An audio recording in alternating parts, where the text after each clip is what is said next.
diduga itu saya nggak percaya, tapi menurut saya ini sudah keterlaluan. Udah kayak nggak ada isu aja.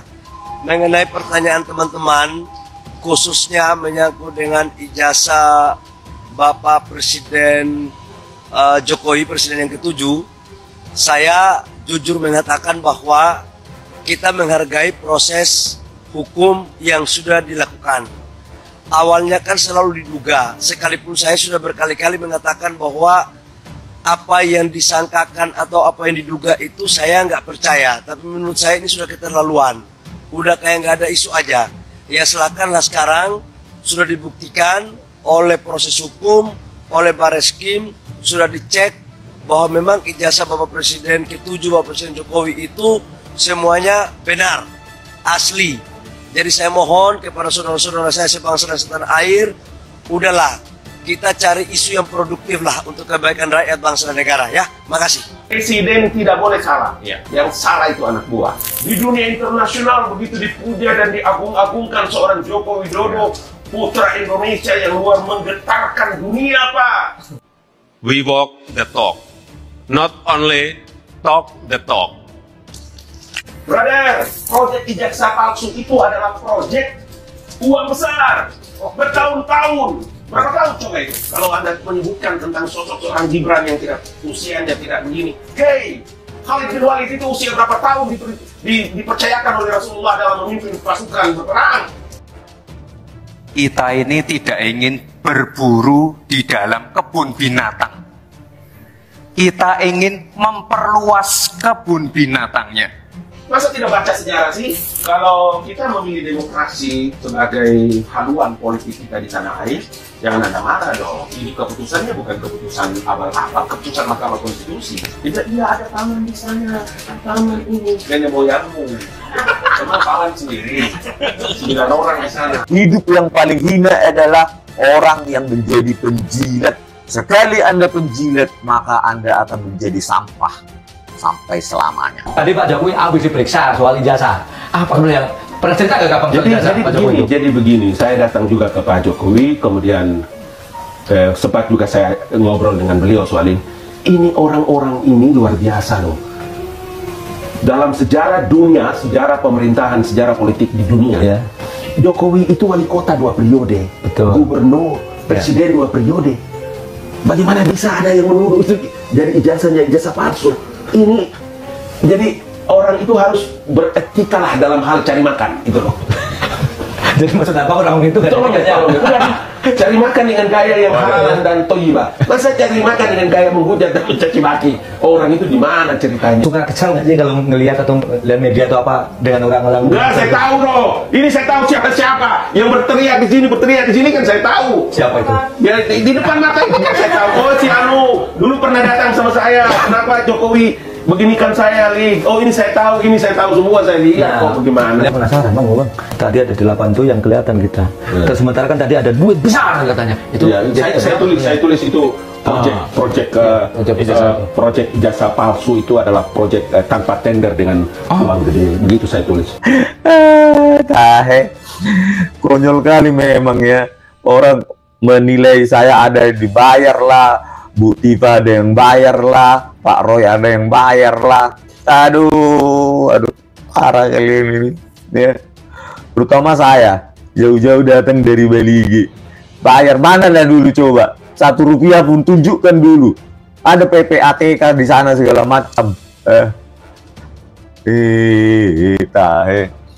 Orang mau berjuang untuk negaranya kasih kesempatan. Bayar sendiri kok, berjuang sendiri. Semua juga para lawyer-lawyer yang membackup kita itu semua gratis, biaya sendiri, rapat ke sana ya transport sendiri, biaya tol sendiri, terus biaya parkir sendiri, semua sendiri, berjuang untuk republik ini. Gitu loh. Jadi intinya masih ada di republik ini orang yang mau berjuang untuk republik ini walaupun tak dibayar. Itu loh, ya. Yang masih sayang sama negara ini, yang nggak perlu dibayar, nggak perlu dikasih komisaris. Kalau saya ingin menjilat, saya bilang aja ijazah Joko Widodo dan lembar pengesahan skripsinya asli. Langsung saya dapat komisaris seperti Sidamanik itu, ya. Tapi saya memilih untuk tidak menjadi penjilat.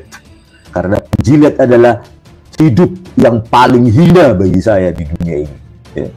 Hidup yang paling hina adalah orang yang menjadi penjilat. Sekali Anda penjilat, maka Anda akan menjadi sampah sampai selamanya. Dekan pada tahun 5 November pada tahun 1985, ini 5 November 1985 adalah sempat laman ugm.ac.id ya, menuliskan Dekan Fakultas Kehutanan UGM dari tahun 70 sekian sampai dengan tahun 88 itu adalah Profesor Dr. Insinyur Ahmad Sumitro. Oke, baik. Karena bahasa Inggrisnya belum dihapus. Belum diubah, Tapi lupa. Oke, bahasa Indonesia sudah di Bahasa Indonesia tiba-tiba 13 tahun setelah Pak Profesor Dr. Ahmad Sumitro wafat, ya. Kalau nggak salah tahun 2009, ya. Itu kemudian 13 tahun setelah itu diubah menjadi Ralat, ya. Kemudian Dekan Fakultas Kehutanan UGM. Pak Ahmad Sumitro itu pada tahun 70 sekian sampai dengan tahun 80 sekian sebelum ini. Kemudian tiba-tiba ada Pak Nardi ini masuk, nyempil di situ. Kemudian setelah itu ganti lagi dengan Pak Ahmad Sumitro lagi. Oke, saya tanya ke Mas Roy, dari mana Mas Roy tahu, Nah, yakin bahwa Pak Ahmad Sumitro itu menjadi Dekan Fakultas Kehutanan UGM sampai tahun 1988. 88 dari laman UGM juga sebelumnya. Artinya begini, UGM ini saya Ya, konfirmasi ya. Ya. Saya tanya, koreksi kalau saya salah. Artinya UGM mengubah hal Betul. tersebut demi menyesuaikan dengan ijazah Ya, Pak Jokowi. Yang jelas UGM mengubah itu setelah ribut-ribut ijazah ini. Setelah ribut-ribut ijazah Pak Jokowi. Dan itu ini luar biasa. Nah, netizen menyoroti video Jokowi yang menurut netizen lagi-lagi Jokowi berbohong. Kemarin kan sempat berstatement kalau beliau bukan pembimbing skripsi. Sebenarnya Pak Kasum jadi ya memang bukan pembimbing skripsi, Pak Kasum memang bukan pembimbing skripsi.